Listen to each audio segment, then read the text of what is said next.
we can never. We ask you for the blessing of this evening, that you bless everything. Thank you for bringing Richard here, that he can share his experience also with us. We pray that we all have to have that relationship with you first before we can teach and before we can serve and before we can do anything, that we are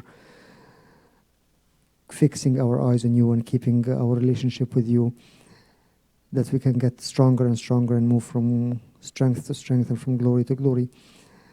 Through the intercession of all your saints, through the intercession of Saint Mary, through the prayers of Abuna and Nasiras, when we say all together, Our Father who art in heaven, hallowed be thy name. Thy kingdom come, thy will be done on earth as it is. Give us this day. Forgive us our trespasses, and forgive those who trespass. Lead us not temptation, but deliver us. Through Christ, to thine is the power.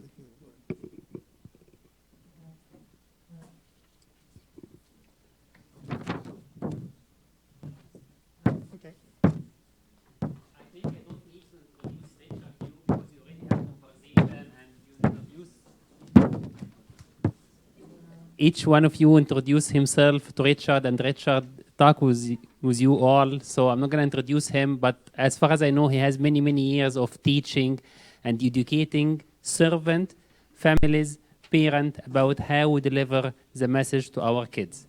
So enjoy it. I know there is so many people on the streaming. I hope they can enjoy it as well. They will not have the chance to ask, but you have the chance, and he's very open for discussion and question. Thank you. And they're going to, oh, it came on very quickly. Wonderful. How is everyone tonight besides tired? Tired, long week? Yes. Cold week? Yes. Yes, as I said earlier, it's good for me to come to Minnesota once in a while because it reminds me of how much I enjoy living in Florida. But it was 37 degrees, 35 degrees actually in my house this morning. And if you will pardon me, I don't want to be rude, but I'm going to leave my jacket on for a little while because for me, this is cold, even inside. So please forgive me if I do that tonight. We are going to be talking tonight about families. We're going to be talking about parenting. We're going to be talking about our roles as parents. And I know that you don't know me other than just meeting me for a few moments. But I do want you to feel free to raise your hand and ask any questions that you want to ask. If I say something that you don't understand or I give you an idea and you don't understand the idea, just raise your hand and say, I have no idea what you're talking about. Okay? And ask the questions, and we will go from there tonight. Now, I know that most of you are looking at me and you're saying, okay, this guy has children, but I'm guessing that his children are probably already, say it loud, grown and have children, right? So I want you to know tonight so that you know, I know what you're doing and what you're going through with children. My children are 47, 40, 35, 13, 10, and 9. You're not talking. You don't know what to say, do you? I saw your wife look at you like, is this guy crazy? The second blessing. It was a second blessing, but it was a second blessing in a different way. My children were grown, and 7.5 years ago, we got a telephone call, and it was from the Child Protective Services of Florida, and they asked us if we would take 3 children for 3 months. We said, of course, because there was a 6-year-old boy, a 3-year-old boy, and a 2-year-old girl, and they didn't want to split them up, and we said, of course, we'll take them for 3 months. So we did. We started changing diapers when I was 60 years old. Listen, they didn't have disposable diapers when I raised my others. I had no idea how much those things cost. Disposable diapers are expensive, and I wish I'd invented them.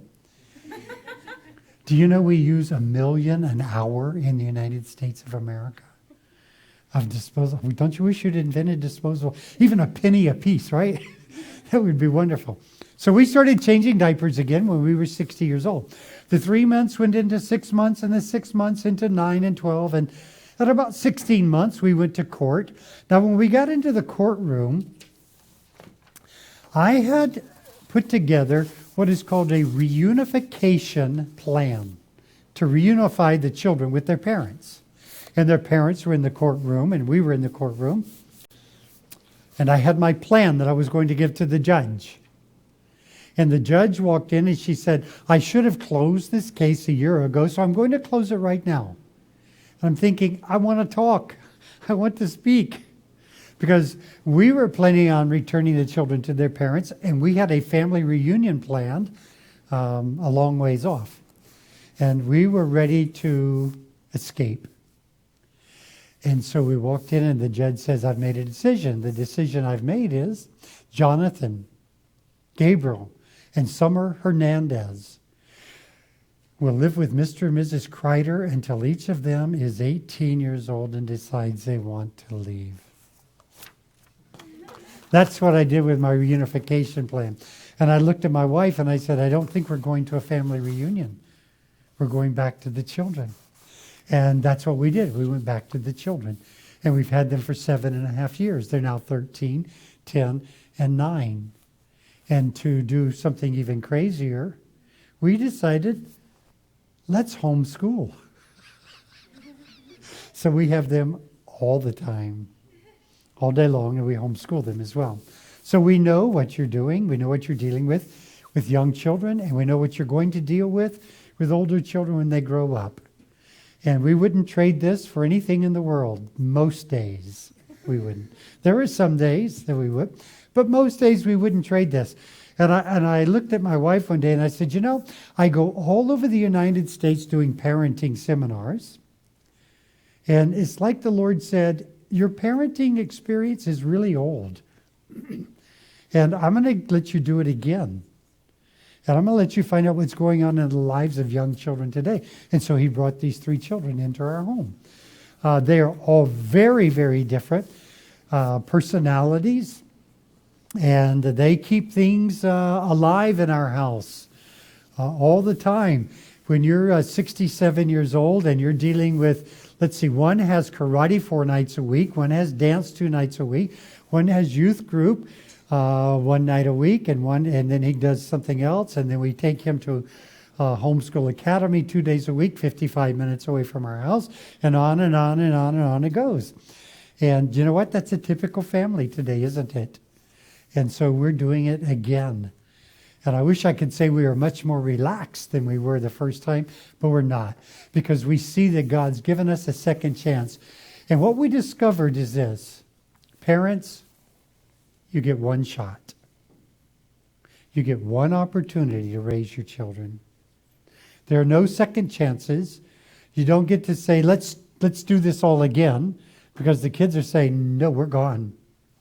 And so God has blessed us with this opportunity. He's taught us a great deal. But I want to tell you that the one thing God has taught my wife and I most, He has taught us that what I teach, I better be doing. I better not go around and tell you to do it and not do it myself. Does that make sense to you? And so we have a lot of experience doing the things that I'm going to be suggesting to you tonight. Now, someone asked me earlier, well, let's start here. If you're a parent, do you agree with that first statement? Parenting is hard work? Do you agree that parenting, being a good parent, requires a sacrifice? You know, it requires a sacrifice because in the world we live in today, there are so many things that parents would like to be doing, and the world is tugging at them to do these things. And if they do those things, they're not going to be a very good parent. So parenting is hard work. Parenting requires a sacrifice. And what I want to do tonight is I want to ask you, if you're a parent, I want you to take the piece of paper you have. If you don't have a pen or pencil with you, you can just record these in your brain and say them to me. So you have to speak to me. And here's what I want you to do. I want you to put yourself in the place of your children. Can you do that for a moment? And I want you to say, if I was my child or my children, okay, based on how we spend our time and the things we spend our time talking about, okay, what 3 goals would your children say you as a parent have for them? Does that make sense? If you think about what you talk to them about, what you nag them about, what you insist they do, what you get upset with them that they don't do, etc., I want you to put yourself in their position and say, my mom and dad have these 3 goals for my life. Can you do that?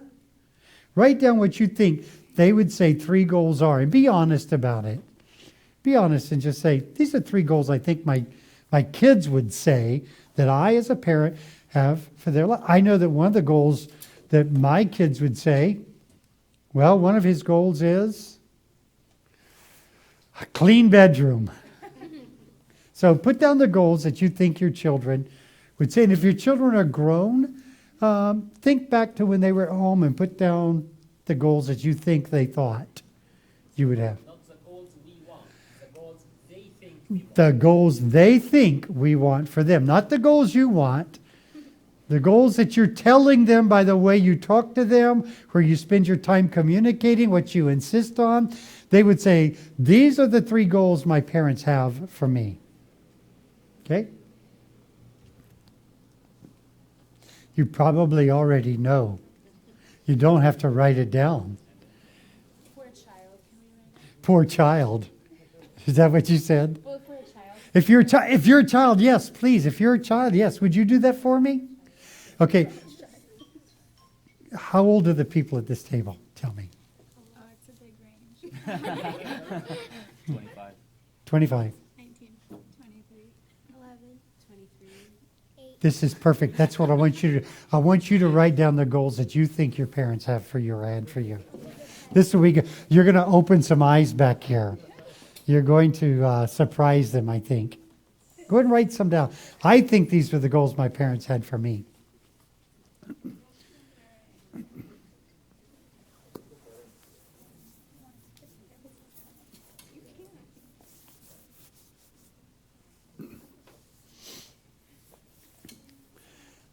And if you don't have anything to write with, okay, I bet you could think of them without writing anything down.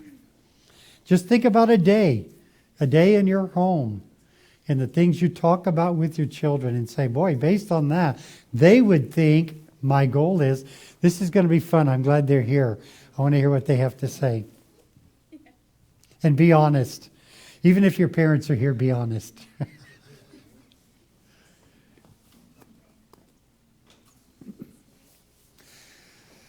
We have some parents that are already completed. They have finished it.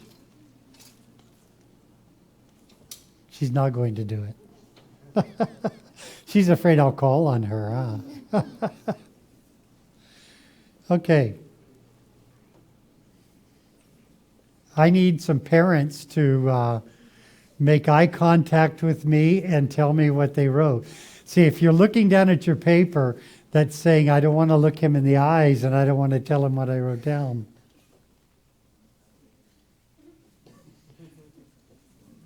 Parents? Yes, ma'am. Real loud so everyone can hear you. To know God, good. To know God? Would your kids think that based on the time you spend with them and the things you talk about? This is what I want to say. Do they know that? He wants the kids' view, not The kids' view.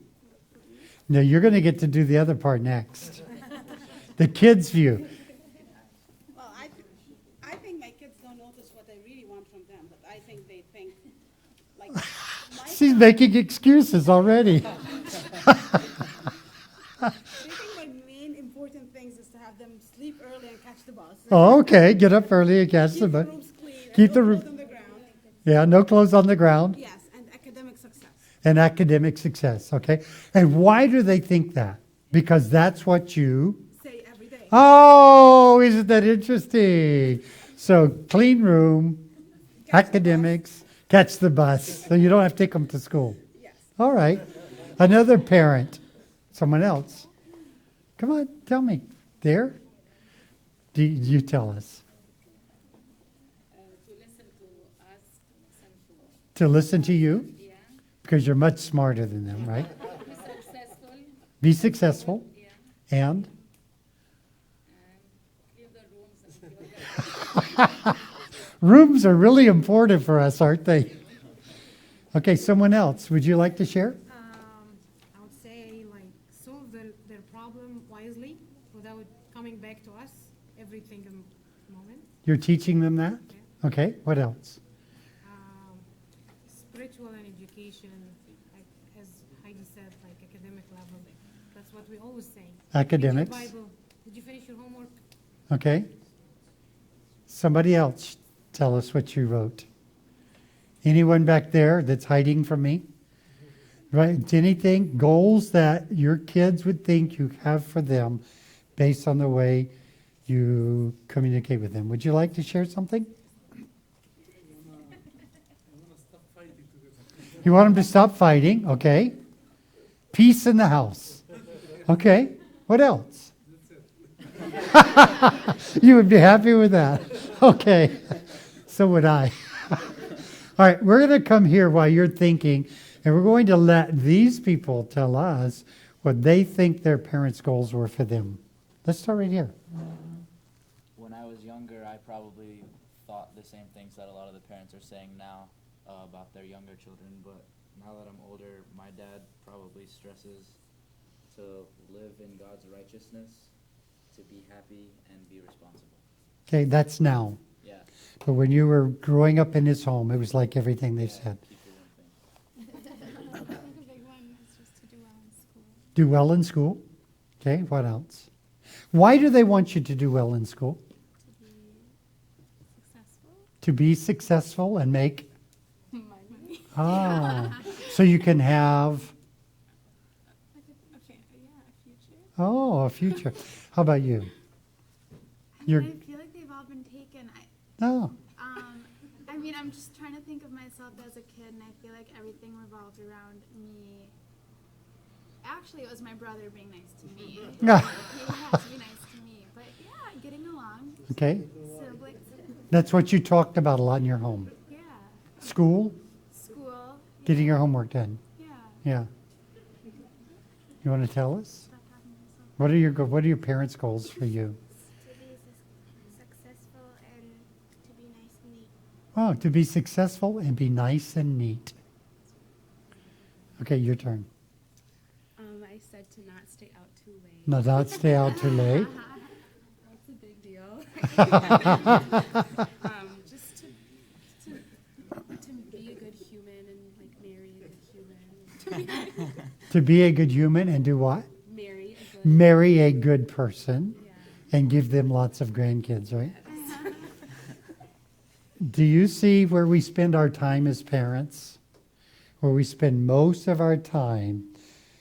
We spend most of our time on things that when they step into eternity, the Father's not going to ask them one question about.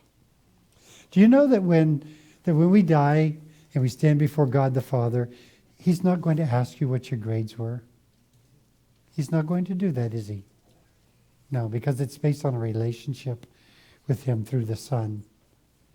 And yet we get so caught up in, as parents, we get so caught up in making sure that they have a clean room, that they're respectful. And that's good. There's nothing wrong with those things. Please don't misunderstand me. That they get good grades so that they can get into a good college, so they can get a good job, so they can make money, so they can buy a house, a nice. See how easy this is? Isn't that true? Isn't that what we are communicating to our kids most of the time? Yeah. And you know what I think is sad for us as parents, and for me as a parent, in my first time around raising my first 3 children, is I did the same thing. I remember one time my daughter came from California to Florida, And she was going to help us with these 3 children we have. And she was tutoring Jonathan and helping him with his work. And at the time he was going to school, he wasn't being homeschooled. And he got a progress report, and he got a D in math. And my daughter said, when she saw the D, she says, "Oh, I'm terrible. I'm sorry. I'm doing a bad job. I'm not doing a good job teaching him. I don't know what his other grades may be, but I'm awful at this." And I looked at my daughter, who was probably 42. I said, "You know what? I don't care what his math grade is, as long as he loves God with all his heart." And you know what my daughter said? "Where'd my dad go?" She couldn't believe I said that. She could not believe that.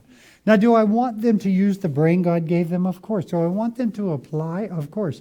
Do I want them to grow up and be successful? Of course I do. But I have to tell you that when all is said and done, if they grow up and they love God with all their heart, what else could we ask for? What could I possibly else ask for? You know, I have a son that's 40, and he doesn't have a great job. He has a job. He's very good about providing for his family as well as he can. But you know what I like about him most?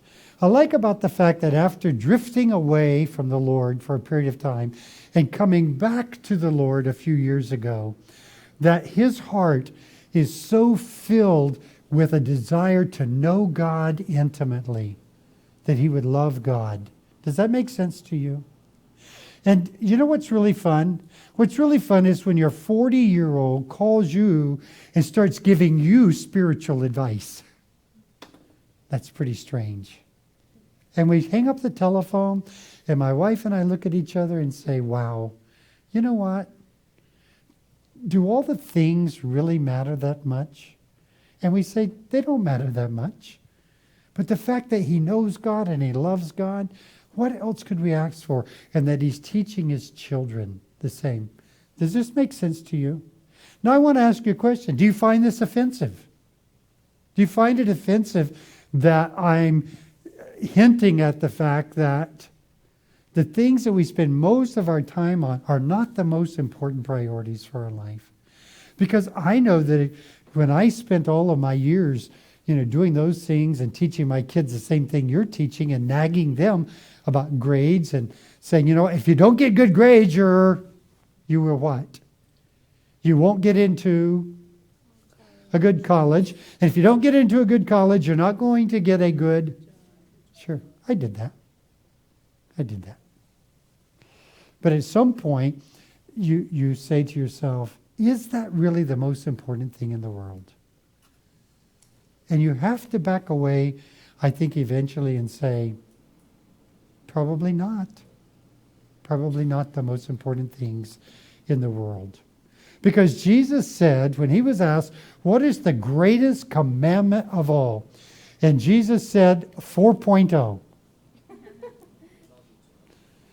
He said, love the Lord your God with what?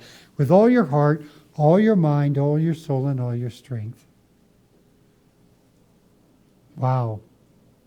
I wonder what would happen if we had a group of parents that made that their goal first off for their children. I wonder what kind of a world we might be living in. We would have a lot of kids that would be shocked to begin with, wouldn't they? They'd be very surprised. So when I say that, when we go back and we say that good parenting requires a sacrifice, good parenting requires that I may have to sacrifice some of the goals I have for my children to really look back and say, I did a good job as a parent. Now you're looking at me like I'm crazy. Do you agree or disagree with what I'm saying so far? Tell me the truth. What do you think? Well, I feel they go side by side. I mean, it's hard to teach your kid to be a good person and follow God's commandments and have, bad grade and just careless and everything else. I feel they go side by side. Yes, they do. Because you know what we know? We know that if a person loves God with all their heart, all their mind, and all their strength, then God is going to help them understand, I gave you a brain, I want you to use it. If you read God's Word, He's going to talk about being respectful and being a good person. He's going to talk about being responsible. And yes, they go side by side, absolutely. But where do we spend most of our time and most of our attention? We do, don't we? Yeah. So I think my point really is to help us understand that good parenting requires that I may have to sacrifice perfection in one area to get what I want in another area. And then when they grow up, then they look back and say, this is the kind of person I want to be. Because isn't that our ultimate objective? Isn't our objective is that they come to the place where ultimately they say, based on how I was raised and what I know about God, this is the kind of person I want to be outside of my parents' instruction. So let's go on here. My goals. So what is our job? What is our job spiritually with our children? It is to teach them and guide them in God's truth. In other words, it's to teach them and guide them based on God's Word.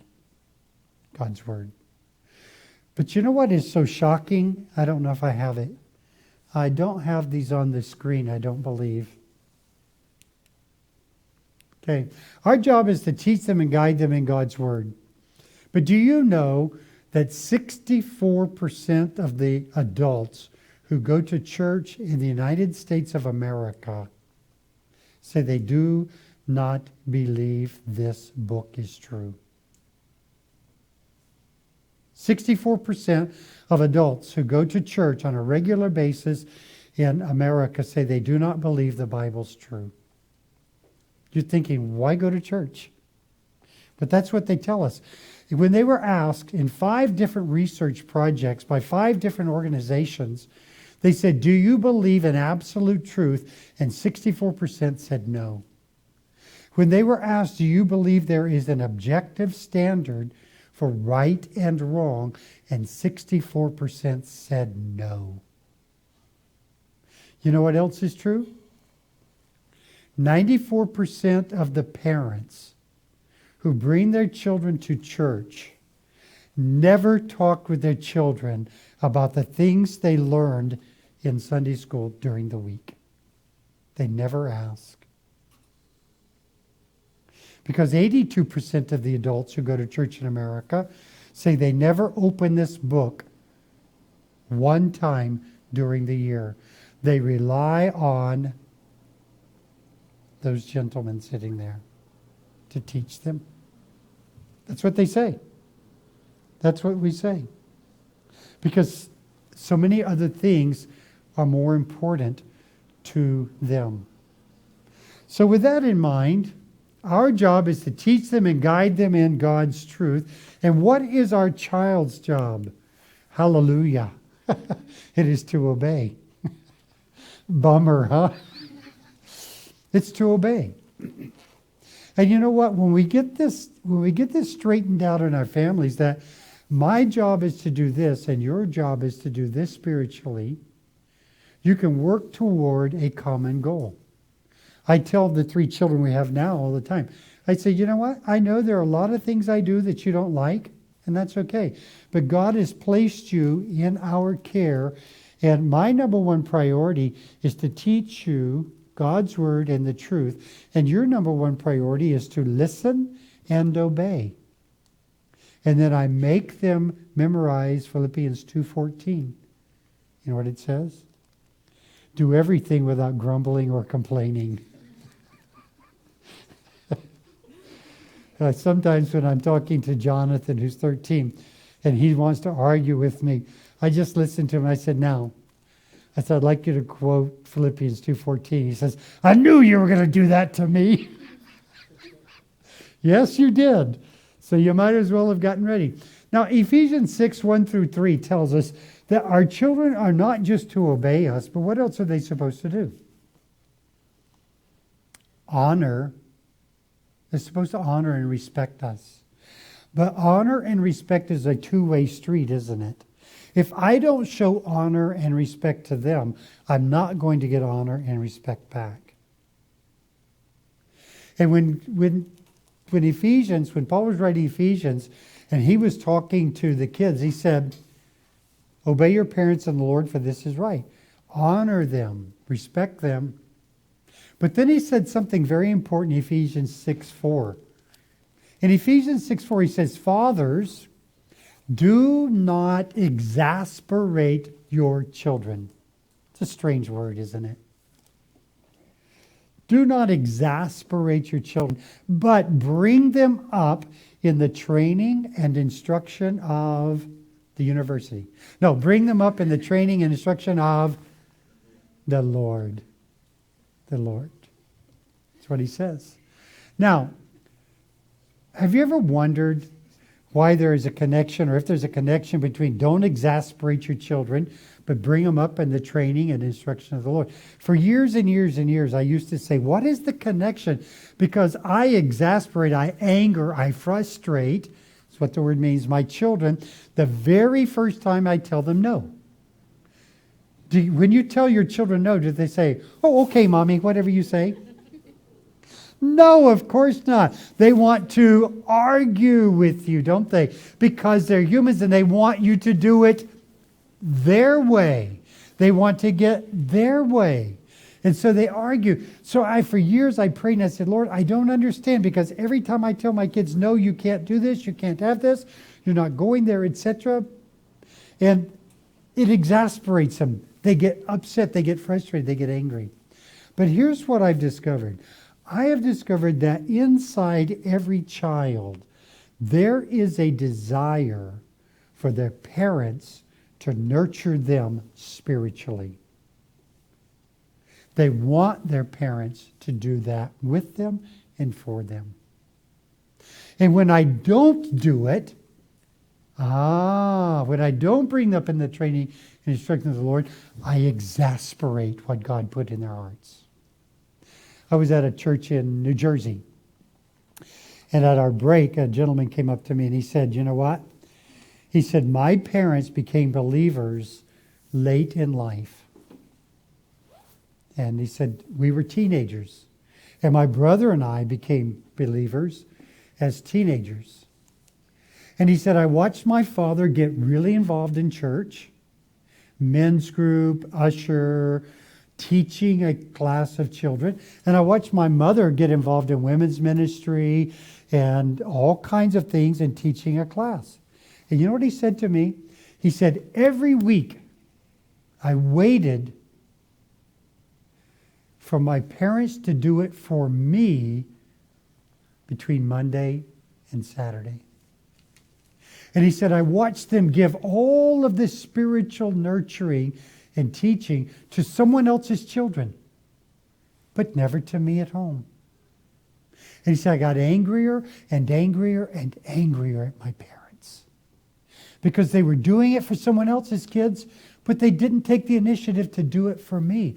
He said, I had a longing and a desire in my heart for my father and mother to sit down and read the Bible with me and teach me to pray and talk to me about God's Word and help me learn how to apply it to my life. He said, I finally got so angry that I just walked away from the church. He said, I want nothing else to do with the church. They're a bunch of hypocrites. And he said, fortunately, when he got married and had children of his own, he realized that the reason his parents did not do that, you know why? He went back and talked to his parents. You know what his parents said? Nobody told us we should do it. Nobody gave us the instruction that we should do first in our own home before we do for other people's kids. Very interesting, isn't it? And I talk to kids all over the country. I talk to teenagers, I talk to children, and when I ask them questions like, would you have been more respectful, more content, enjoyed being at home with your parents more if they had spent time nurturing you spiritually and talking about these things? And they always say yes. Let me tell you what happened at our house. Now, Jonathan's 13. You know what happens when someone turns 12. You as a parent go from being the smartest guy in the world one day to being the dumbest guy in the world the next day, right? Yeah. And Jonathan and I then, because he's starting to grow up and be on his own, Jonathan and I started having some head knocking. Just a little bit of conflict, which was very unusual because he was normally a very, very gentle, cooperative boy, but here he is 12. He's taller than me. He probably could beat me up if he wanted to. But we started having some conflict. And the kids, by a requirement of the court, they would go and see a counselor once in a while. And one day, when he was about 12 and a half, he went to the counselor, and he began telling the counselor about the conflicts between he and I. And being a good counselor, she said, okay, let me understand what's happening. And she began to repeat the conflicts. And he stopped her, and here's what he said to her. He says, but the way I know how much he loves me is he reads the Bible with me, and he explains it to me. It was pretty interesting.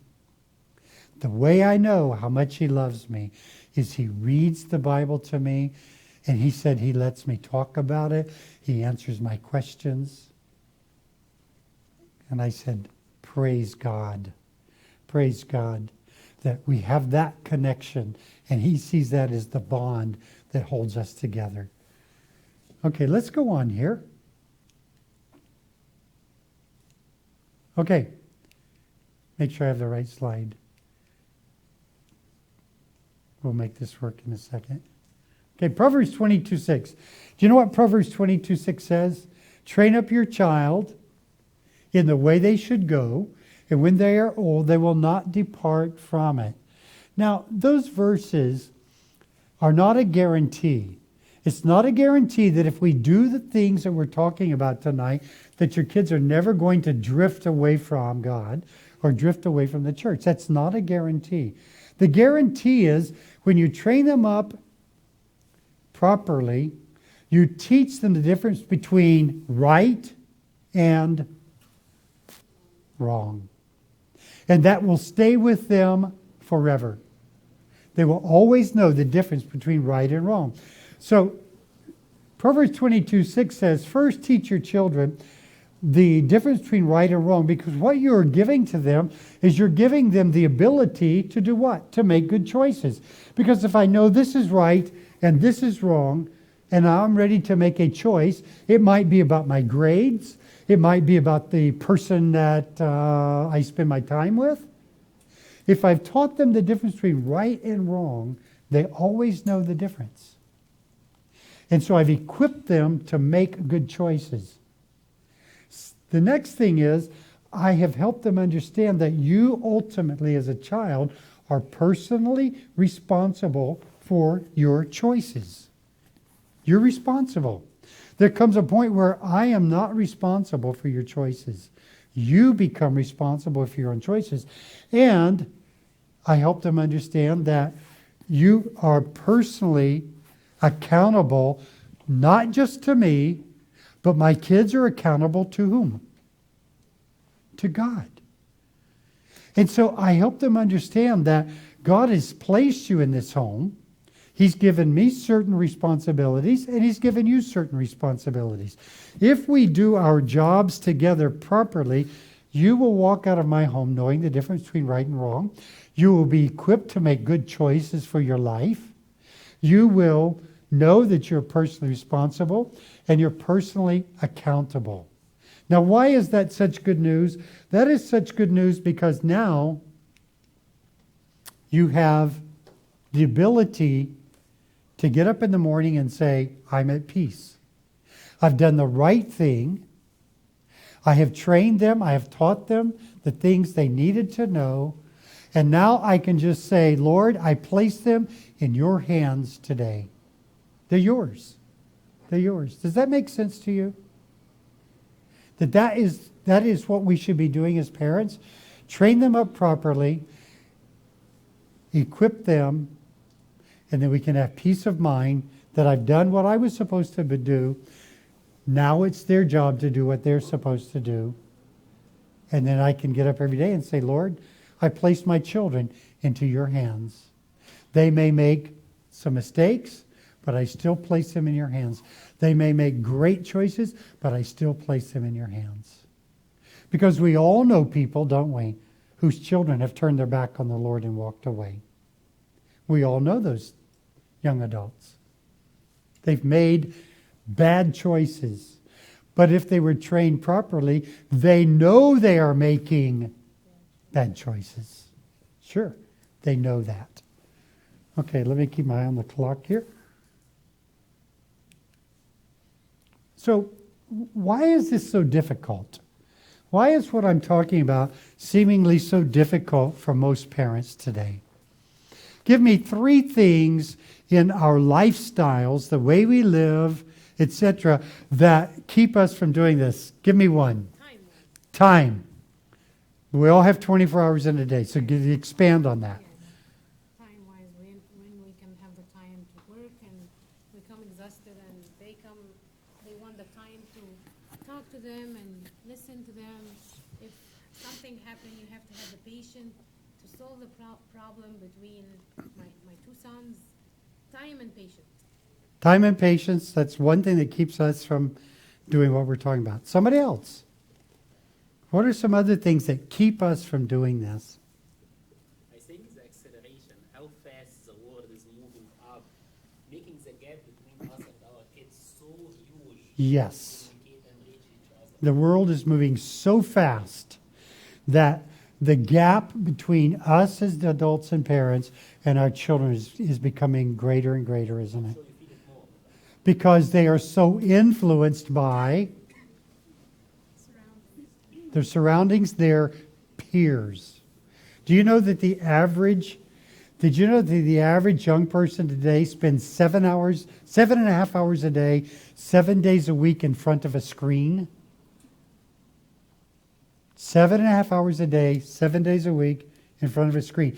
And what are they doing most of the time with that screen? Why don't you all tell us what they're doing most of the time with that screen?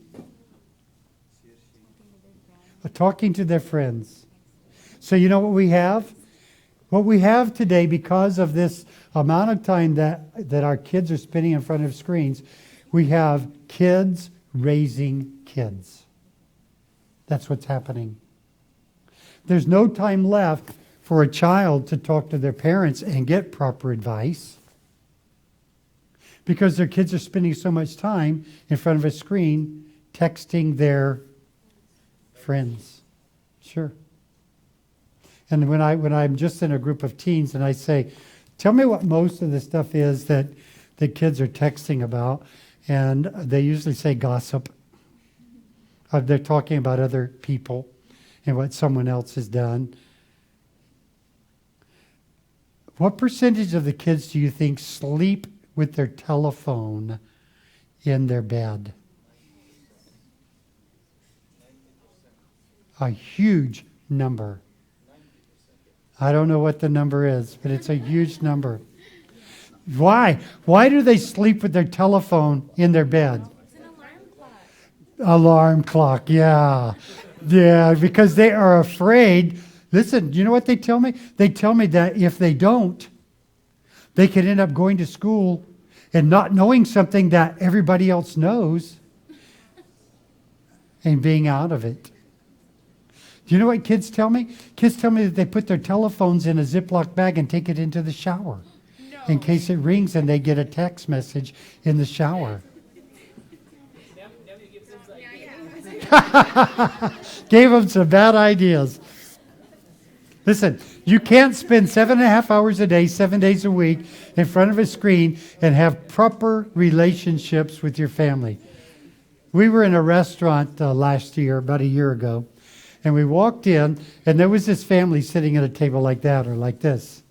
And I looked over and I said to my wife, I said, oh, look, they're praying. They weren't praying. Every family member was texting. And we sat there through the whole meal and they never said a single to each other. Not one word did they say to each other.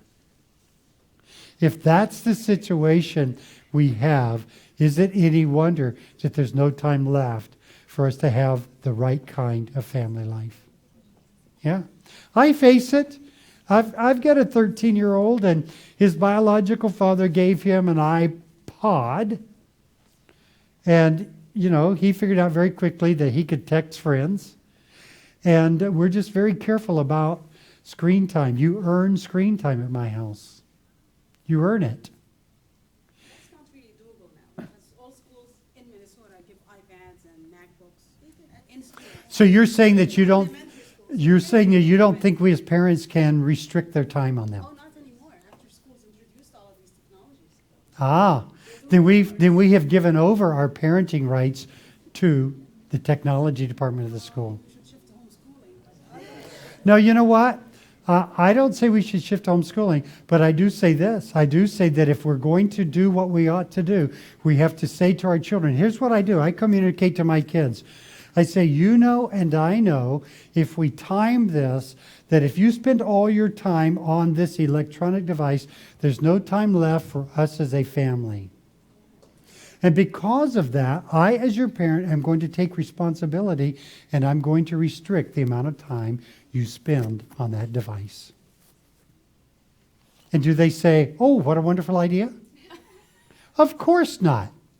But when I talk to them and I say, this is my job, we're going to have time together, and we're going to put these things down, and we are going to spend time together, and the devices are going to be turned off. I know lots of parents that tell their kids at a certain time of the night, all electronic devices go off. When our youth pastor at our church has youth meetings, any kind of youth get together, there's one rule: no electronic devices allowed. Now, if a youth pastor can get away with it, why can't I as a dad? And I can. And I've told my kids, there's certain hours a day that we do this, and there's certain hours a day that we don't. You know what my kids do? My kids respect me for taking that stand.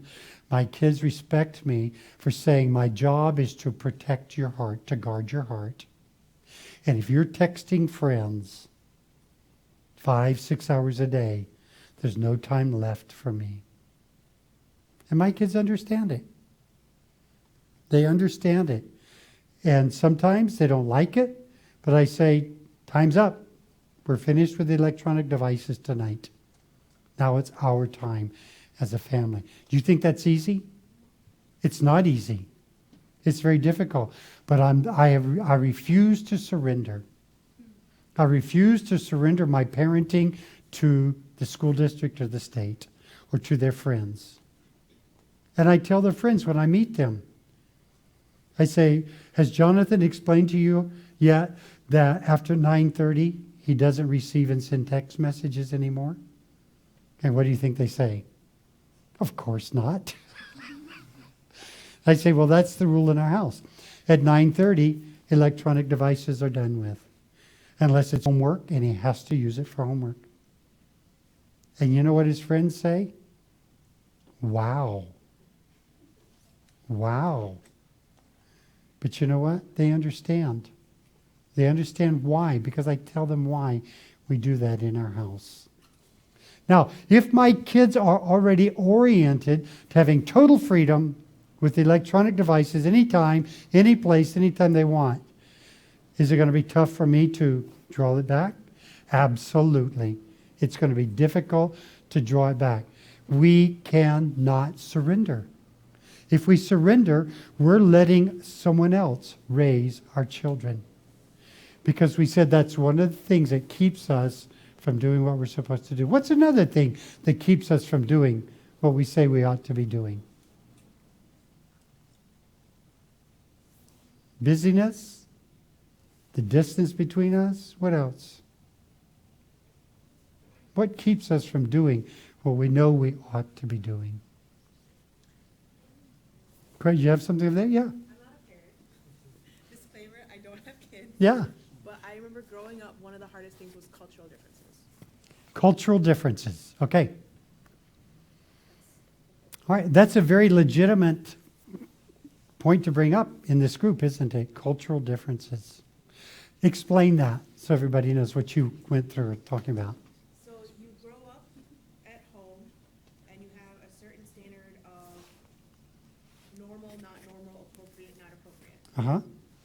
You go to school, you have a different standard of normal, not normal, appropriate, not appropriate.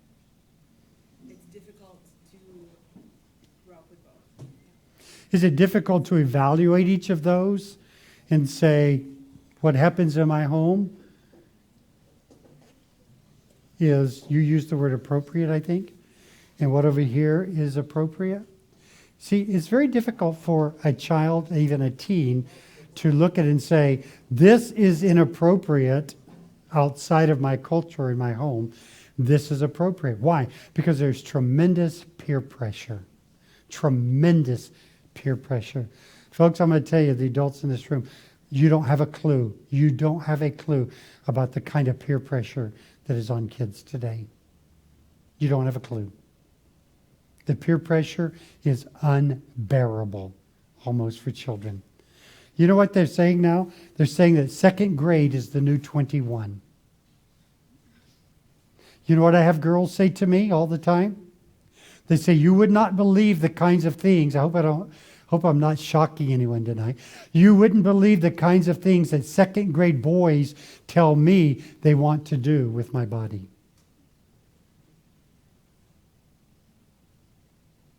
Yeah. When I talk to girls and I talk to guys, and girls are telling us all the time in these groups, you wouldn't believe the kind of stuff that boys say about us at school or to us. So you have a culture that is just jam-packed with peer pressure, and you have a culture over here in the home that is very different. I can understand how that would be a real conflict. So there are a lot of things in our lives that keep us from doing the kinds of things I have alluded to earlier. And I think it comes to a place where you say, we make a choice about our priorities. We make a choice. Let me just show you what has happened. In our churches today of young people, these are kids that have grown up in the church. 68% of them say they do not believe that Jesus Christ is the Son of God. 58% say they think that all faiths teach equally valid truths. That's an oxymoron. 51% of our kids say they do not believe that Jesus rose from the dead. And 65% say they do not believe that Satan is real. And 68% say they don't believe the Holy Spirit is real. These aren't kids outside of the church. These are kids in our churches. And this research project done by Josh McDowell was done where he interviewed kids away from their parents, away from the church. Because when you ask people questions at church, they always give you the answer that they think you want to hear, don't we? And of course, for young children, the answer is always Jesus. Last week in my Sunday school class, I said, what was Isaac's wife's name? And one little girl said, Jesus.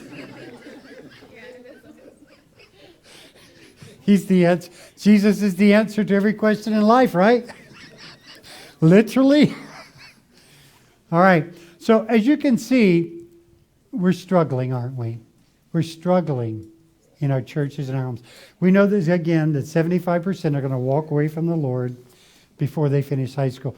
My clock says that it's about 7:45.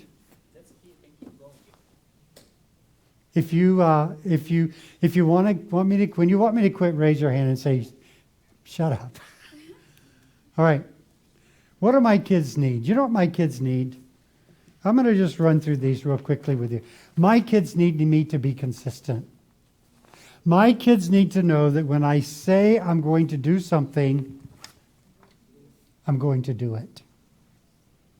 Because you know what? If I tell my kids I'm going to do something and they complain or they complain. They think if they complain enough, I might change my mind. And the first time I changed my mind, guess what? What do they know about me? Inconsistent. Inconsistent. And when they know that I'm inconsistent, they lose trust and respect for me. You know, one of the things I do in my Sunday school classes is I have this system, and I tell the kids in the class, you have to earn 30 disciple dollars to go to this outing. If you don't earn 30 disciple dollars, if you earn 30, you go to the outing and I pay for it. If you don't earn 30 disciple dollars, but you earn 15, you get to go, but you pay for it. But if you don't earn 15 disciple dollars, you don't go, period. So what do you think happens when I tell a mommy at my church, Jacob's not going? He's not going with the class. What do you think those moms say to me? What do you think they're going to say to me? Come on. Huh? Let it go. Let him go. Yeah. You know what they have said to me? Never one time have they said, let him go. You know what they said? I'm glad you did not let him go because he was irresponsible. And you know what one of the moms said to me the first time I did this 5 years ago? She said to me, I have been watching for 3 months to see if you would do this. And she said, if you had let my son go, I would have lost all respect for you as a teacher. I said, thank you very much. And he's still not going. And I didn't let him go. By the way, that was the son of one of our pastors. And he did not go. You know what? He never went. And I said, you've chosen to be irresponsible. And as long as you choose to be irresponsible, I don't care if your father is one of the pastors. You're not going. And he never did go. But the other kids knew this was something they earned, and if they were going to get it, they had to be responsible to get it. And they worked very hard to get it, because these were good things they got to do. What I need to do as a parent, I need to make sure I don't surrender. Because kids are great, I don't know if you understand this, kids are great travel agents for guilt trips. Right? They want to make you feel guilty. Why can't I do it? Everybody else is doing it. Thinking that even if everybody else was doing it, it doesn't always make it right or acceptable. They need me to be consistent, and I need to make sure that I don't surrender. What else do my kids need? Men, boys desperately need male role models. In your church and in my church, boys need men to be servants and teach. Because the message we are sending across America to boys in our churches is this: real men don't do it. This is really women's work. I went to my church 7 years ago, and I said, right after we got these kids, it was actually about 6 years ago, and I said, I have some bad news. I will not raise my boys in a church where they are taught by women all their lives growing up. I said, I have nothing against women. They're normally better teachers than men. But I said, I will not raise my boys in a church where the example is men don't do this. I said, I want my boys to grow up knowing that real men take responsibility in the house of God to teach. And I said, I also want the girls to know this. I want these girls to have an example that when they start looking at a guy, they start evaluating his worth, not just based on, how nice he talks or what he has, but whether or not he's going to be a man spiritually. So you know what I say to my 5th and 6th grade girls? Before my 5th and 6th grade girls get out of 5th and 6th grade, I say, you're going into youth group. You're going to walk into youth group. And an 8th or 9th grade boy is going to go, And he's going to want to spend time with you. And so when that happens, here's what I want you to do. I want you to look at him and say, before I spend any time with you, before I return one text message to you, I have a question. Are you willing to be a Sunday school teacher when you grow up? And if he says no, you say, hit the road, Jack, and don't come back. So I have a girl, Kara, in my church, in my old church, and she wanted to come to youth group at our new church. She wanted to come to youth group because there was a boy named Rusty at youth group. And so we're driving to church that night to youth group. I said, guess what, Kara? Remember what I told you 3 years ago? She says, what? I said, you're going to ask him, are you willing to be a Sunday school teacher when you grow up? And if he says no, you're going to tell him I'm not spending time with him. She looked at me and I said, if you don't do it, I'm going to. She said, you wouldn't. I said, I will.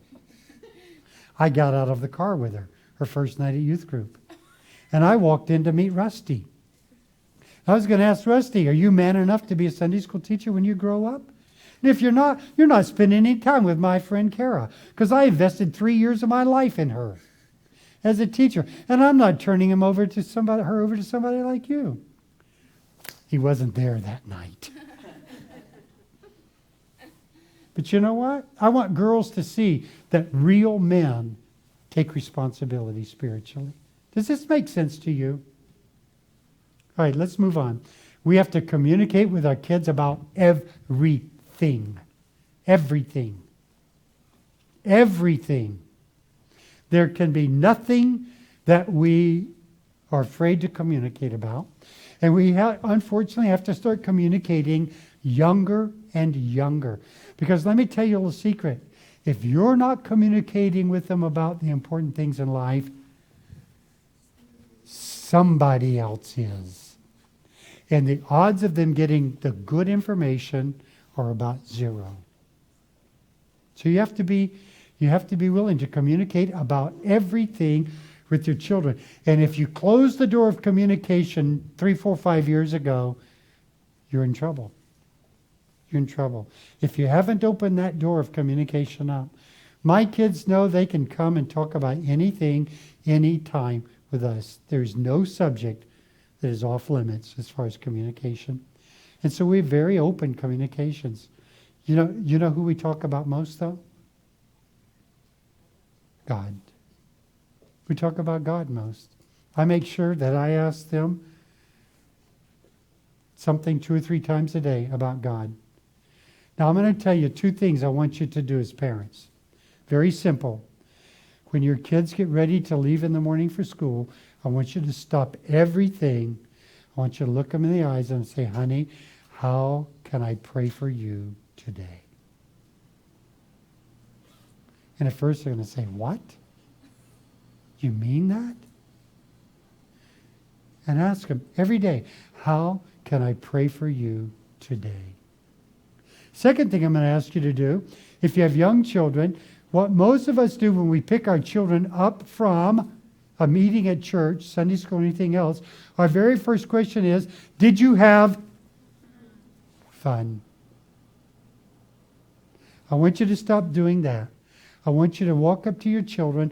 I want you to put your hands on their shoulders, and I want you with enthusiasm to say, tell me what you learned about our God today. Tell me what you learned about our God today. I started doing that with my kids years ago. Years ago I started doing that. And now they get in the car and I don't even have to ask them. Jonathan's 13. We live 55 minutes from our church. He goes to youth group on Friday nights. And when I'm home and I take him to youth group, I drop him off at youth group at 6 o'clock. He comes out at 8:30. As soon as he gets in the car, I say, do I have to ask? He says, no. And he starts telling me what he learned about God in his Bible study that night. And I got to tell you, moms and dads, we have the most wonderful discussions about the Lord for 55 minutes coming home. And you know what he says every single time? He goes in the house and he says to my wife, and he starts telling her all the things we talked about coming home. Okay? All right, move very quickly. We need to raise our expectations for them at home and church. Raise the expectations. We expect more out of you. Ask the right questions. I ask my kids, we spend time together in the Word, but are you spending time alone in the Word? Are you opening your Bible and are you reading it at night? Are you reading it at other times? What's going on with your friends? Keep that door of communication open. And be enthusiastic about church and the Lord. This is the bride of Christ. Be enthusiastic about being here. Be enthusiastic about the Lord. And then set boundaries. We have to be willing as parents to set boundaries and say, we don't do this in our house. Our family doesn't do this, period. We set a boundary and we stick by the boundary. We don't do these things. Let me tell you why this is so important. Most children are simply not mature enough to set their own boundaries because they have such horrible peer pressure on them from their friends. So when we set boundaries for them, we give them the ability to say no to their friends. It's like this girl I met in Iowa. She was tall. She was a very good volleyball player, and they had a very special team in that town. And the coach of that special team said, I want you to be on this special team. And I think you have a lot of ability and you could probably get a full ride scholarship to a university as a volleyball player. Think she was enthused? And she ran home and she told her mom and dad. And her mom and dad said, we are so happy for you. But the coach said one other thing. The team practices on Sundays. And so her parents said, we're really happy for you, but we need to tell you something. Before you were ever born, we set a boundary for our family, and the boundary is that our family does not do anything on Sunday that takes us away from our God. And she went back to the coach and she said, Coach, I'm flattered. I'm delighted that I was asked. But my parents, now you see the difference? My parents set a boundary for me before I was born that our family does not do anything on Sundays that takes us away from God. And what did the coach say? What do you think the coach said? Practice on Saturday. You're absolutely right. The coach said, out of respect for your family, I'm moving the practices to Saturday. We have to set boundaries, and we have to stick with it. And if they don't understand the boundaries, that's okay. Because God did not call you to be their friends. He called you to be their parents. And I cannot tell you the number of moms that tell me, I'm afraid to set boundaries because if I do, my kids won't. Yes! They won't like me. Well, guess what? That's not the most important thing in the world.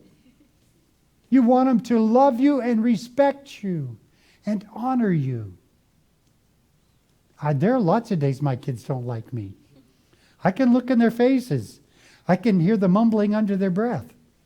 And there are days they don't like me. But you know what? They know I love them and I know they love me. All right, we're going to stop this very soon. You can read the rest of it. They need godly role models and parents. That does not mean we're perfect. It means that when we are imperfect, we admit it. When I am imperfect, you don't know the number of times I have had to ask forgiveness of my children and apologize. Let me kind of wrap it up with this story that I think you'll appreciate. I don't know about here, but where I live, if you're driving down the street and you see someone flashing their lights on and off or high beams or low beams at you, they're saying to you, watch out, there's a police officer up ahead. Now my middle child, Gabriel, okay, for a long time he wanted to be a police officer. He has a policeman's uniform, a toy gun, toy handcuffs, nightstick, everything. And yes, he's worn it to Walmart. So here he is. Okay? Little guy wants to be a police officer. I was driving down the street and this person is flashing their lights at me. What do? The first thing you look at is your speedometer. speedometer. And I looked down at my speedometer and I said, I'm not speeding. And I said, but you're also not wearing. So I went like this. As I drove by the police officer, I went, woo, woo, woo. She pulled me over in, how appropriate, a church parking lot. She got out of her car, she walked up to me, and I rolled down the window. I said, is there a problem, officer? She said, yeah, there's a problem. I said, what's the problem? She said, your seatbelt. I said, looks fine to me. What's wrong with it? And she said, you weren't wearing your seatbelt. And I said, I'm wearing a seatbelt. And she said, get out of here, you weren't wearing it.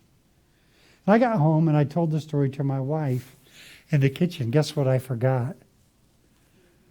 I forgot that Gabriel and Summer and Jonathan were around the corner listening.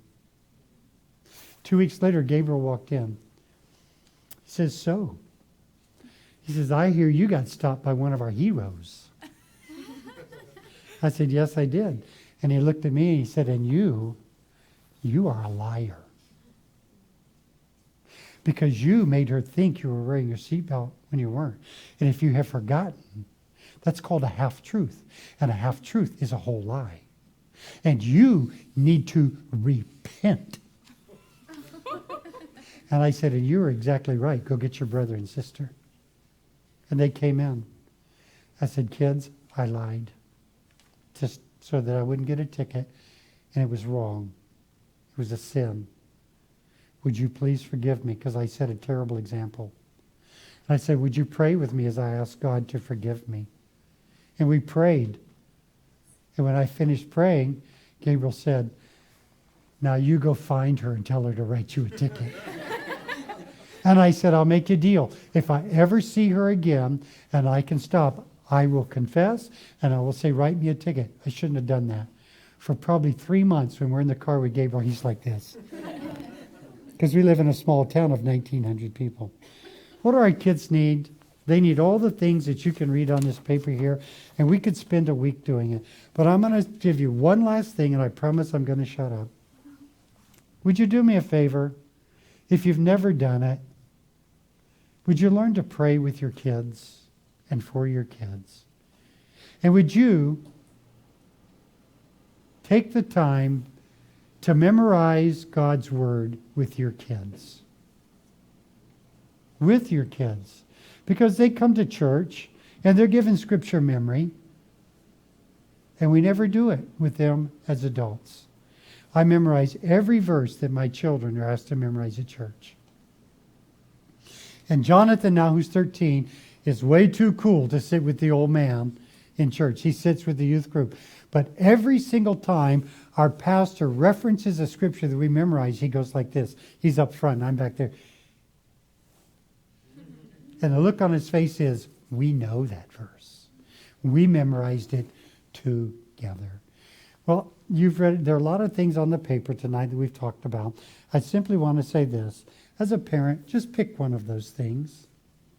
If you're not doing them, pick one and implement one in your family. And when that one is working well, pick another and implement that in your family. Don't try to walk away from here saying, oh man, this guy is crazy. He's over the edge with all of these things he's asking us to do. No, pick one and go with the one until you have it down. Because I can tell you from personal experience, if we don't, we're going to regret it. We're going to regret it. Because we're going to look back at our kids someday, and we're going to see that 75% of them have walked away from the church and walked away from the Lord. And we're going to be saying, what happened? If we will do this, Proverbs 22:6, we're going to teach them right from wrong. We're going to equip them to make good choices. We're going to make them personally responsible and personally accountable. Your turn.